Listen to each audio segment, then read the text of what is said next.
everyone. Welcome to the 5-Beer Plan. I'm Brian, and this is the ongoing saga of an everyman's ale trail. In this episode, I check on fermentation in the homebrew project, fire up the mash shift drive for a journey back in time to medieval Europe, go farming in Florida with Shinsuke Agahara from the Gulf Coast Research and Education Center, and review Oversaturated Strata from Green Bench Brewing. But before we get this party started, here is this episode's burning question. What is your favorite sour with subcategory Other? According to Untappd, one of mine is Friends with Benefits, a collaboration with Jolly Pumpkin Artisan Ales from Dexter, Michigan, and Playground Brewery from Goyangsi, South Korea. This is a 6% sour fruit saison brewed with Korean black raspberries, blackberries, and raspberries. I enjoyed this beer during the Ann Arbor Art Fair last summer. The beer had a big thick head and poured a crazy purple color. Slight farmhouse funk on the nose dominated by berries. A soft mouthfeel gave way to a sour and tart berry flavor with a hint of fruity sweetness and a dry finish. If you've ever had this beer, let me know what you think of it. Alright folks, for this historical segment called Steeped in Tradition, fire up your imaginations and grab a pint, because it's time to step inside the mash shift drive, the only time-traveling contraption powered by grain, curiosity, and questionable garage engineering. Here's how it works. I heat up a historical grain bill, dial in a mash schedule that would make a physicist sweat, and when the enzymes start breaking down starches and the laws of space-time, a shimmering portal opens to another era of beer. So buckle up. Today, we're taking the mash shift drive on a journey to medieval Europe to explore the brews, the stories, and the people who shaped beer as we know it. Let's shift the mash and shift through time. Engage.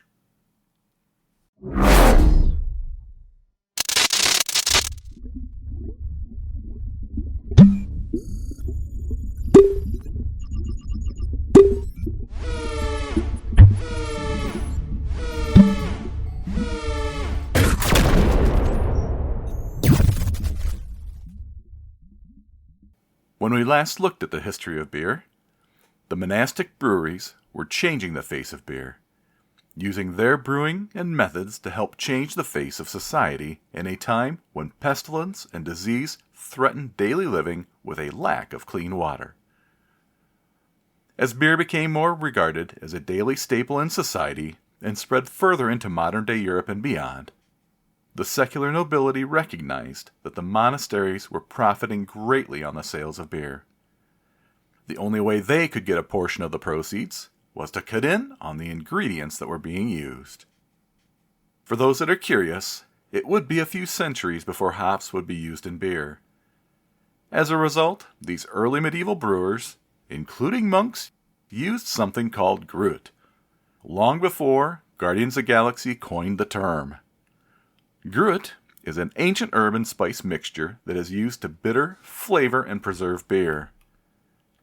The ingredients used would be strongly related to the local flora that grew in the particular region. Such recipes would be closely guarded and kept under lock and key. It would be akin to a modern-day proprietary blend of herbs and spices, with such ingredients as bog myrtle, yarrow, rosemary, and juniper. An article on craftbeer.com on the topic of gruit notes the following. According to Stephen Herod Buhner's book, Sacred and Herbal Healing Beers, the traditional gruit employed 3 herbs: Mirica gale, also known as bog myrtle, yarrow, and wild rosemary, though many believe that the gale and rosemary were used interchangeably. The brewer likely included other herbs to their liking and to differentiate. Despite gruit beers being alcoholic in nature, it is likely the effects of the herb mix contributed to its recreational effects, popularity, and downfall. Each of the main herbs is considered much stronger in effect, psychotropic even, than beer's modern substitute, Humulus lupulus, writes Buhner. It is important to keep in mind the properties of gruit ale. It is highly intoxicating, narcotic, aphrodisiacal, and psychotropic when consumed in sufficient quantities. It's kind of crazy to think that the side effects of medieval beer brewed with gruit could even be more potent than the modern-day hopped-up beer. Many modern brewers have tried their hand at brewing their own versions of gruit based on ancient recipes using locally sourced ingredients. I actually appreciate brewers who do this and think it's a great homage to the brewers of old. I've had a few beers in the style of gruit over the years. I did have to chuckle on my check-ins on Untappd. A number of the ones that I had tried were pre-2020 and pretty early in my beer journey. I didn't rate them very highly because I did not understand or appreciate the style. Last summer, I actually had a couple of gruits that I really enjoyed. But before I wrap up, let's go back to the historical narrative. Driven by greed, both the feudal lords and the Catholic Church realized that the ingredients for gruit recipes used for beer and brewing could be taxed. Currency was scarce, and these entities needed to be creative to take advantage of the monastic beer boom. Peasants living on feudal lands would be required to give a percentage of their crops to the owners. The church also required a tithe, which would be agricultural in nature, to support the clergy. If one wanted to sell goods at the market, it meant crossing borders of property owners that would require a toll or fee paid. And if the peasants required a press or equipment to process their fruits or vegetables, they would need to pay the owner a cut of the finished product. Everybody managed to get their portion of the pie.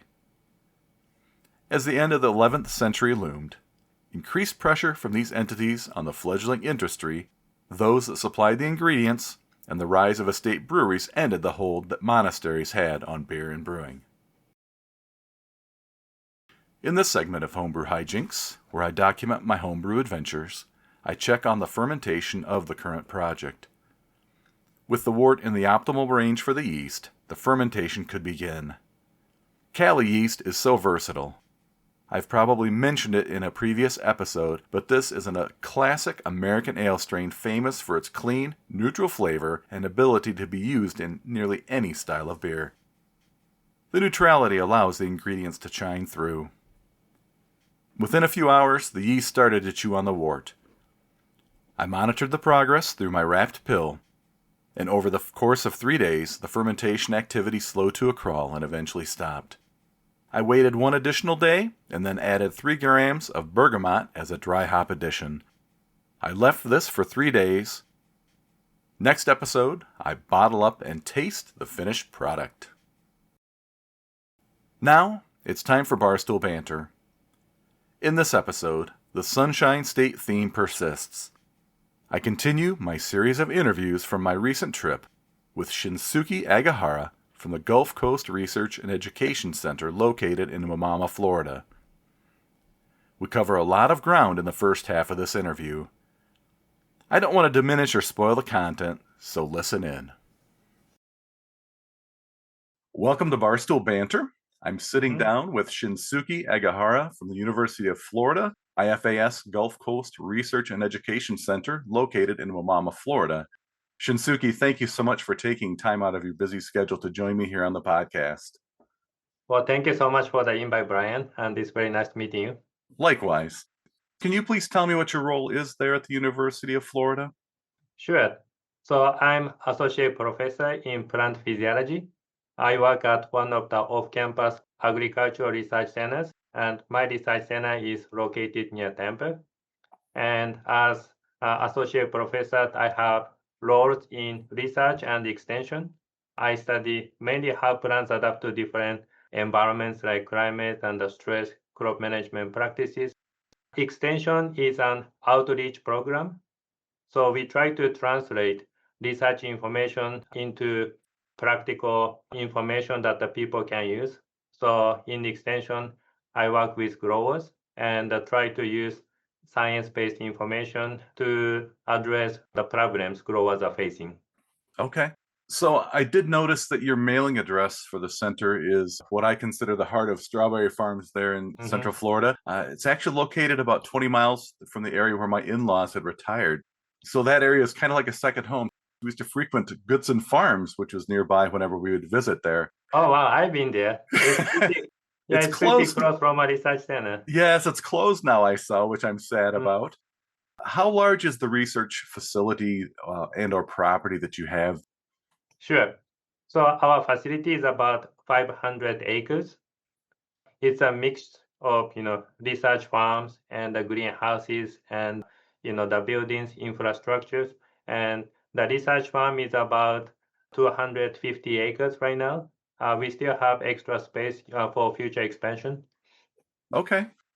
Now, do you get funding from the state of Florida or from the US government on such projects like this? So for research, our programs are supported by federal government and also state government and sometimes industry. It really depends on the project and the scope of the project. I have many different programs, but the HUBS program was supported by state government. Okay. Just talking about your different programs, I was looking at your CV a little bit. You're from Tokyo, as we talked about before we got started here. Did some graduate work at Michigan State and now you're at University of Florida. But I also noticed you have so many research papers and articles that you've written over the years related to strawberries and Mhm. hops and so many other things. How did you end up getting into this field, or what drew you to agriculture to begin with? So I think maybe I gained interest in like growing plants because I grew up in a small town and growing vegetables in the backyard was like what everyone does in my hometown. So I enjoy growing plants, helping my parents, and I also like being outdoor. So I wanted to study something related with nature or plants, and so I think that's how I decided to study agriculture. So, like you said, I studied in Tokyo, but after that, I decided to come here, and then I went to Michigan State. Yes. As we talked about also, I'm a Wolverine, so we have this little bit of tension here going on with our Yeah, our go conversation green. this morning. Go blue. Yeah, go for it. Uh-huh. No, it's great. You mentioned your hop program. I actually, when I went to the Florida Craft Beer Fest in March, I was surprised to see a table there that you were representing there for the hop growing there in Florida. In my second and third seasons, I did a lot of investigations into hops and varieties and such. And so I find it interesting that this was being promoted at a beer festival, first of all. What was the real reason for that? Is that just to gain some more exposure to the industry at large? We started a program 10 years ago, and at that time it was a really small program, and actually it wasn't going very well. But we tried many different things, and now we figured out how to grow herbs. But now we want to connect with brewers more. We want to share what we do with them, and we also want to get feedback. We found that it's really important that the brewers become more aware about our program and experiment using the herbs that we produce in our state because the quality can be very different depending on not just variety but where herbs are grown. So Mhm. even the same variety, if it's grown here, the quality can be different and that can impact the final products. So we want them to know more about our program and then we like to work with them. I think that's the main purpose. Yeah. During my investigation and exploration into hops, you mentioned climate plays a big role in flavor and aroma of hops. I grew up in Michigan, so I'm familiar with the hop growing in Michigan. Of course, the Pacific Northwest provides what 60-70% of the hops to the industry at large. As you said, if you have a cascade from Michigan and a cascade from the Pacific Northwest, one's going to maybe have a little bit more of a fruit flavored profile versus more of a piney, danky kind of Mhm. profile. With that in mind, how does a Florida hop compare? So if you were to compare to one of the Pacific Northwest, a Columbus or a Cascade, whatever variety that you're trying to compare to, what kind of differences are there in flavor and aroma? Yeah, so that's a very good question. So we are so excited that even the Cascade is one of the most widely grown variety, they have different aroma when we grow them here. So Cascade is known for strong citrus aroma, and when we grow Cascade here, I mean, they do have citrus aroma, but then they tend to have more sweet tropical aroma. And a lot of brewers describe the aroma from our Cascade more like sweet melon, honeydew, and sometimes pineapple and the mango, like overall tropical aroma. So, that was really exciting feedback. And we want to identify where terroir is coming from. So right now we are focusing on quality profile and doing more comprehensive analysis, trying to chase after individual compounds so that we can know where the aroma is coming from or which chemical compound is responsible for unique aroma profile. The alpha acids, the beta acid. There's so many different aspects to, as you mentioned, to the hop. Do you have people then in your lab that's like their major role is to really extract all these oils from the hop and try to figure out what the percentages are, or how do you go about that in the lab? So I have a PhD student, and his name is Alvaro Bautista, and he did master program on herbs in my program, and then he's continuing the study. Now he's doing PhD and second year, and so one of the objectives is gonna be his thesis chapter is terroir of herbs grown here, and so he's trying to characterize a quality profile and quantifying the amount of alpha acid, beta acid, and oil profile, and quantifying individual oil compounds. And so we have a research farm, and we produce different varieties of herbs and different management practices. And so we get samples. We don't do the chemical analysis here. We have industry partner. Actually, the lab is in Madison, Wisconsin. It's another university town. The lab is called AAR Lab, and I'm sure the abbreviation means something special. Okay. And so we work with them. We send the samples to them, and they do all the analysis and provide the test results to us. Yeah, fantastic. So out of the 250 acres you have there of research, how many acres are you designating for hop growing? So our research up here is about 2 acres. It's much smaller compared to the space we use for other crop, but we try to manage everything, by my team. So 2 acres is still plenty of space for us. Well, and for those that may not be familiar, hops don't expand, they grow upwards. So Hmm. you've got them on what, 20-foot long twine going up to wires, and the vines climb those. It's a lot more efficient. There's a lot more packed into that 2 acres than it really sounds like. Hmm. Yes. So we built a commercial style happy yard with 18 feet trellis. So yeah, Okay. and we did everything by ourselves. We installed telephone poles in the ground, and we purchased 25 feet long telephone poles and 5 feet in the ground and 20 feet above the ground, and install cables, and yeah, it was a lot of work, but it Y- was fun project. Yeah, very nice. And it's probably gratifying to look out and think, we made this. Hmm. Hmm. So when you harvest the hops, do you do that yourself or do you transport them someplace else to have them stripped off the vines? So we do everything by ourselves, and we purchase a small harvester. So what we do is when we harvest herbs, it's like a two-step procedure. We cut the twines at the bottom and on the top so we can pull down the whole thing, the whole plant. And then we transfer them to the harvester. And then we feed one plant at a time to the harvester, and the harvester can separate the cones from the remaining the plant tissues. And what we want to keep is the female flowers, and they develop into cone shape, and we call them hop cones. And so that's what we're trying to harvest from the plants. And then after harvest, we dry them, and then we make pellets. Okay. So we do the whole process by ourselves right now. Ah, very nice. Have you thought about extending your research into adding somebody that might be interested in the brewing process? So, for example, I know that there are a lot of universities that are offering courses now for being a master brewer. It Hmm. seems like it would be a nice natural extension to have since you have the ability to go from planting to harvesting to pellet, the whole process, to be able to offer some sort of a course along those same lines for somebody that was really focused on going into that aspect of the brewing and beer industry. Is that something you've thought about before?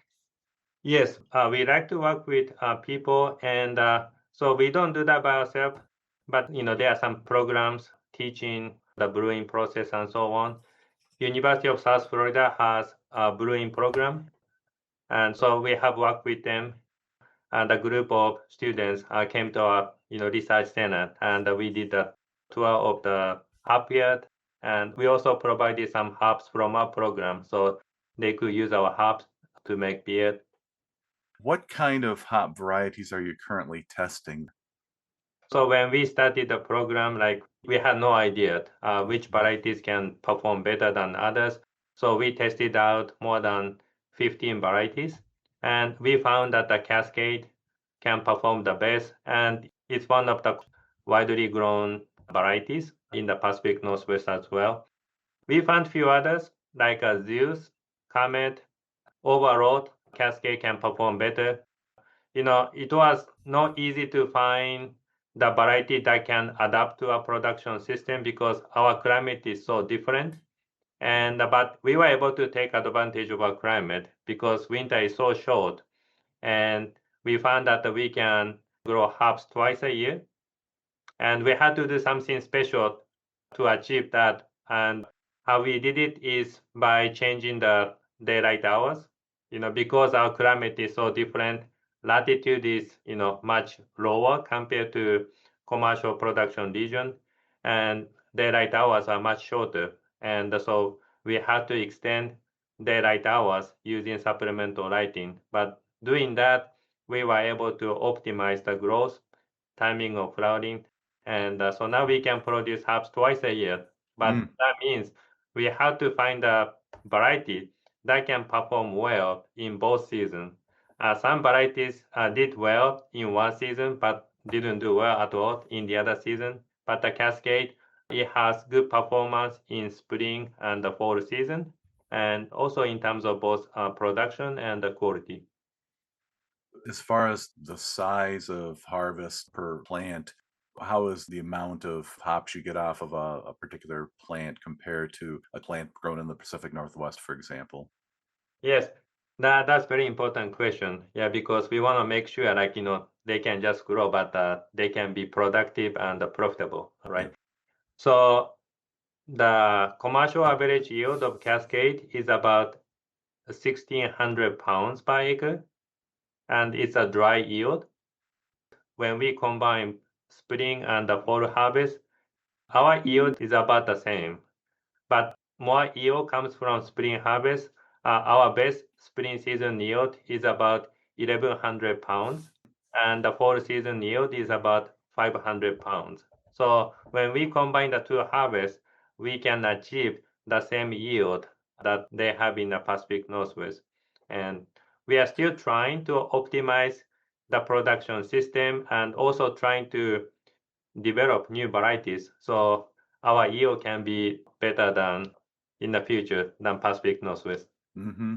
Now, is that because the size of the cones are smaller than a traditional cascade, or is it just because of the different growing season there? Yeah, that's a good question too. Yes, we found that the size of cones tend to be a little bit smaller here, especially in the fall. And it might not matter too much as long as we can get good yield because the yield depends on the size of the cones and how many they produce cones. And in the spring season, the cone size is a little bit smaller, but because they produce so many, overall yield is not bad. But in the fall, the size is even smaller compared to the spring. And then they tend to produce less cones compared to the spring. And that's what's making the fall season yield a little bit smaller. So we are trying to figure out why there is seasonal variability and see if we can optimize, the growing condition for each season so we can improve the productivity. again, for those that may not be familiar with hops and growing, the climate for hop growing in the northern hemisphere anyway is best in this so-called temperate zone that's between the 35th and 55th parallels. That's why the Pacific Northwest, that's why Michigan, and even back in the early turn of the century, the Northeast had quite extensive hop farms before mildew ended up doing them in. Considered subtropic, Florida really doesn't fit this. So besides the obvious seasonal changes, what other challenges do you face with respect to growing hops in that climate?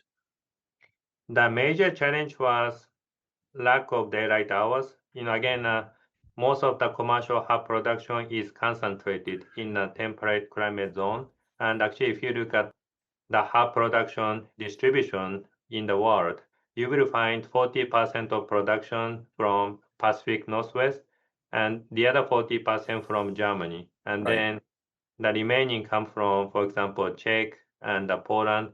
And you will see like all the production region are located in a latitude between like 45 to 55.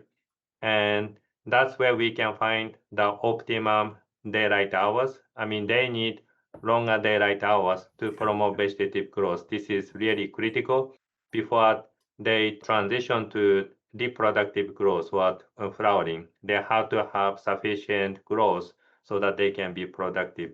And that was the main limiting factor because our latitude is only 28 and we don't have like 15, 16 hours that the plants need to promote vegetative growth. And our longest daylight hours is 13 hours and 50 minutes. So like I mentioned to you earlier that, when we started the project, it didn't go well. And that's because at the beginning, we just tried to grow them here under natural environment. And because our daylight hours is not long enough, what happened is that they started flowering when they're like only like 4 or 5 feet tall. So although we put that 18 feet trellis, they didn't use all the space and Interesting. they stopped growing after 5 feet and then started producing hops. So they were so skinny. And also we had to harvest multiple times under 1995 temperature here. And I remember the first year we harvested 8 times, but then even combining 8 harvests, it was, all hand harvest at that time. Yeah. It was really small yield. We got only 10% of commercial yield in the Pacific Northwest. So for sure, among the climatic variable, daylight hours is the most important climatic factor. Other than that, we found that plants can adapt pretty well. I mean, we have much higher temperature during the summer and a higher humidity, but we try to complete a spring harvest before we go into the rainy season so we can avoid the negative impact of high humidity on the harvest. So during the rainy season, plants are small, they're growing back, and they don't get bothered too much by high humidity, and they don't seem to be so stressed under high temperature, so they can grow really well during the summer as well.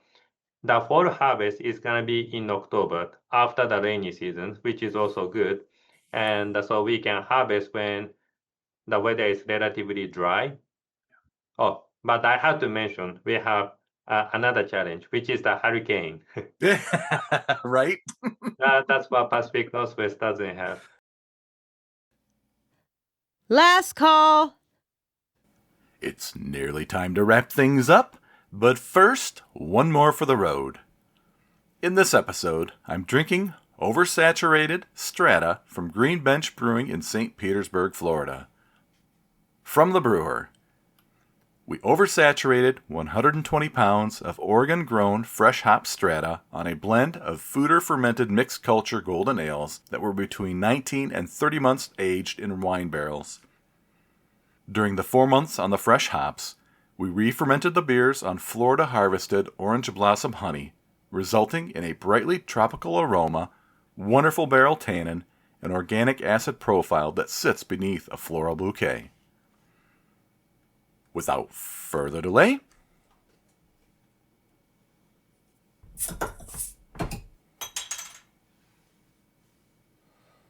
This is a 6.7% ABV sour with a subcategory of other. I bought this during a visit to Webb City Cellar, which is right next door to Green Bench Brewing. If you've never been to this facility, I would highly recommend that you check them out.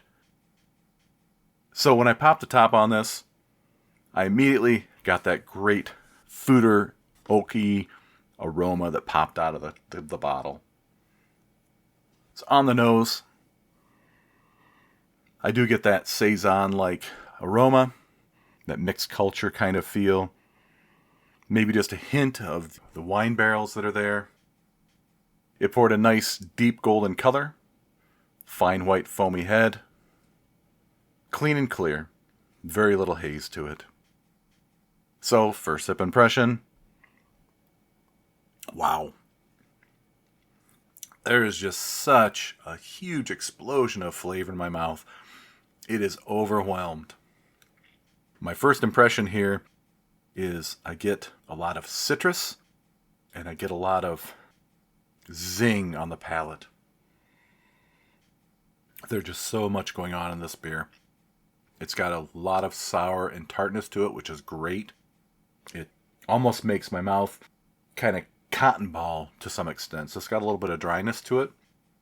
But again, I get the essence of that foeder culture that's there, that oakiness, maybe a little hint of wine. Likely it's probably a white wine a barrel that they used. And then that honey. I do get a little bit of that honey sweetness in here too, which is kind of amazing. I know I've said it before, I'll say it again, and I'll probably keep saying it. I just am so amazed at the ingenuity and the care that brewers use when they're crafting beers such as this.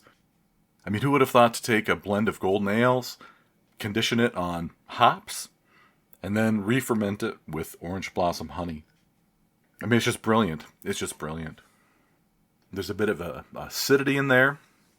Slight sweetness that lingers underneath. This is one of those beers that I think would be fun to share with other people, especially if you've never had a foeder fermented beer before. So I did a little bit of a swirl test in here, covering the top of the glass, and I do get some of that honey sweetness through there in the aroma. What a delightful, summer beer. I really like this. So I'm going to give this one a high 4 tasters out of 5 on the flight board. Cheers, Green Bench Brewing. I'm always looking for new craft beverages to review. So if you've got one from your favorite local craft brewery, meadery, or cidery you'd like me to drink and describe, reach out and let me know. That's all for this episode of the 5 Beer Plan. With so many podcasts out there, thanks for choosing to listen to mine. Join me next time as I harvest the last portions of my conversation with Shinsuke from the Gulf Coast Research and Education Center, bottle up the homebrew, and taste the finished product. Remember to hit the subscribe button on your preferred podcast platform to be notified of new episodes. Follow me on Instagram as well, 5 Beer Plan 2022, to see what is happening on my personal ale trail. I'd love to hear from you, and there are several ways you may do so. Leave a comment for this episode on Spotify, direct message me on Instagram, or email me directly, 5beerplan@frontier.com. Be sure to support your local breweries, choose your beers wisely, and drink them responsibly. Until next time, keep walking your ale trail, and stay thirsty, my friends.